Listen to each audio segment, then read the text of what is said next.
Hello, welcome to the channel.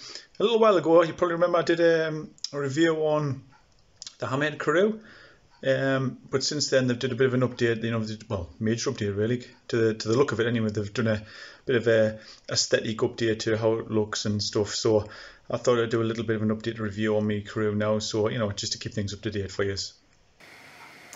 The first thing you'll notice different with the update to the Karoo is the startup sequence, the startup animation. It's a little bit different. They've sort of tinkered with that a little bit. And apparently I think they reckon that it saves something like 4 seconds on the startup time.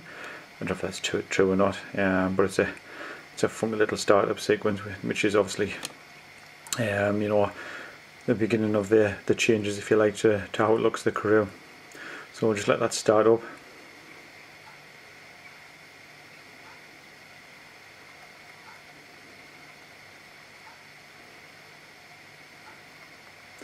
So when you start it up, the first thing you can see straight away, the difference wise, is you've got your profiles straight away front and centre. These are just what I've called them. You can change the name of these as well, which has just been implemented in a very recent update. But you've got different profiles on your bike. So you could have, for example, I've got a mapping one there which I use for obviously when I'm doing new routes and stuff. So I have that set up with things like how long is it to the next turn, I've got my grade on there, destination to the next turn, remaining time for me ride, and the end of me route I'm doing, I should say. So things like that are which are important for a route, for when doing a new route, or planned route I should say, rather than just going out and kind of having a bit of a spin on your bike. So for example, for that, say general, on there I've just got kind of distance, speed, average speed, temperature, grade, and that kind of stuff. And of course you can set this any way you want. Some people might have cadence on, some people might have power meter on there.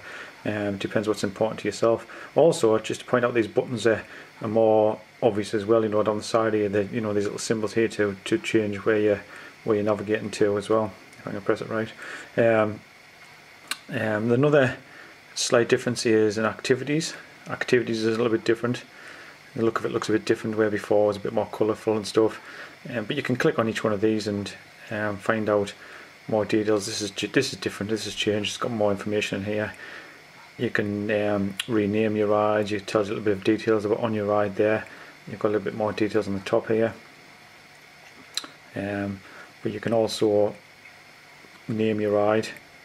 You can see if it's commute. You can say what type of what type of bike it is. You could, like for my bike, I've got mountain bike, road bike. So you can say whether this is a road bike, it's a mountain bike, and then you can upload to things like your Strava and with my case, ride with GPS. And you can click the tick button there, which I've already uploaded this anyway, so I'm not going to do it again. So you can do stuff like that, which is a bit more in depth than it was before, and that's in activities. I won't go through the whole review obviously again, because I've done it before. These I'm just trying to show you the differences. I've gone and hit the wrong button again. I'm doing this through my camera, you see, as well, so it's a bit awkward for us. So that's activities. You've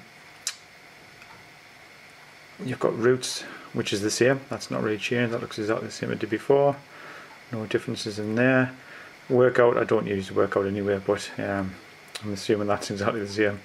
But it could be different. I don't know. I just honestly don't know, because I don't use it, so I don't know what differences there might be in that one. These are just the differences, if you like, that I've noticed myself, which is mainly this front screen here. The idea behind it is that you can get straight to your ride very quickly, so you're not having to go through loads of menus to start your ride off. You can have different profiles and stuff on here. But let's have a look. So profile, you get your profiles there. You can see I've got general, I've got mapping, but I could long click on that and change the name.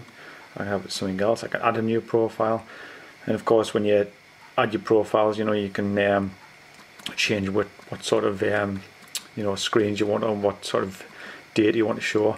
So for example, if I click on my general one there to show you, you can see there you've got your screen there. I can press on that now. You can do that before, but it's one of the main differences on here. For example, if I show you on here, so let's put the map on.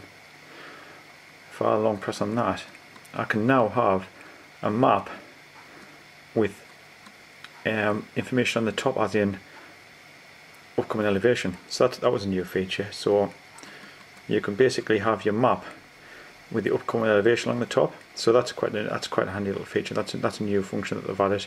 And you know, you can have all these different profiles. So, for example, you can see have like, you could have road bike, you could have mountain bike, you could have commute bike, you know, you could have e-bike or whatever you wanted on there. Do you know what I mean? So you have all these different profiles on here, and then basically when you start your Karoo up, you just go through them. You know, you just go through your road bike, your mountain bike, your mapping, your weekend rides, you know, profile, whatever you wanted to have really, which makes it so much better for just clicking, off you go. You know, so you turn this on, you think, well, today I'm going to go general ride, do it on, and then I can click on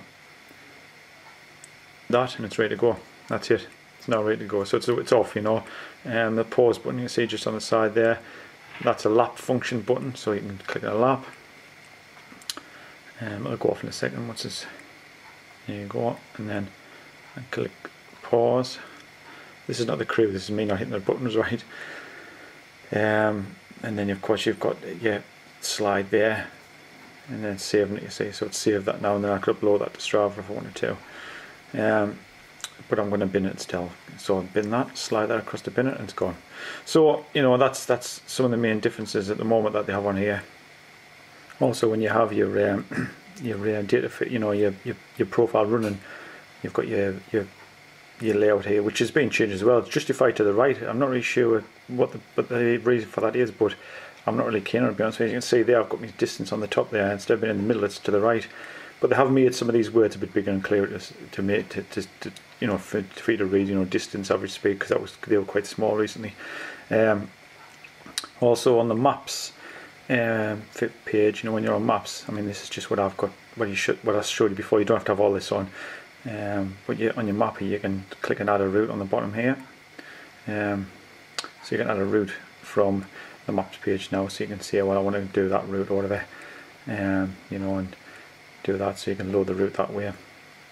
You know, so that's an edit as well. You know, I can actually edit your map, so you can click that, and I can edit that from in here, which is quite clever. So you can see I can edit the map there if I wanted to. So you know, these are some of the, like I say, there's many more functions. I'll put a quick list up on the screen here of the different functions they've added, because some of them I don't see because I don't use, you know. There's probably loads of different functions on here that I haven't seen. These are just what the differences I've seen really. So far, I think the functions that they've changed, you know, is good. I mean, it's making a decent difference. You know, you've got a few little funky, you know, for the transmitter thing on the top there, and you know, it is looking nice, and you know, and it is. I think the changes that I'm making are positive, and we're getting there bit by bit. You know, it's still a fantastic unit. It'd be nice if you could change this screen actually and put your own little picture there and things like that. But they are getting there bit by bit, you know, and it is, well, getting there bit by bit. It's been excellent so far, I should say, but they are making huge changes, you know, and they are making changes bit by bit, I should say. But it's a cracking unit, and you know, and I actually sort of do a little bit of an update really of the changes made, and apparently making more changes to the battery and making the battery last longer, which I've never had an issue with, to be honest. I've been out all day, 100-mile ride, and never run out of battery, you know, so hopefully the changes will just make that even better. But yeah, so these are just a quick little video, just to show you some of the differences that they've just implemented on the Karoo. I hope I've missed any changes. You know, these are just some of the ones that I've noticed using it myself. Yeah, so I shall see you soon, and take care, and thanks for watching. Bye bye.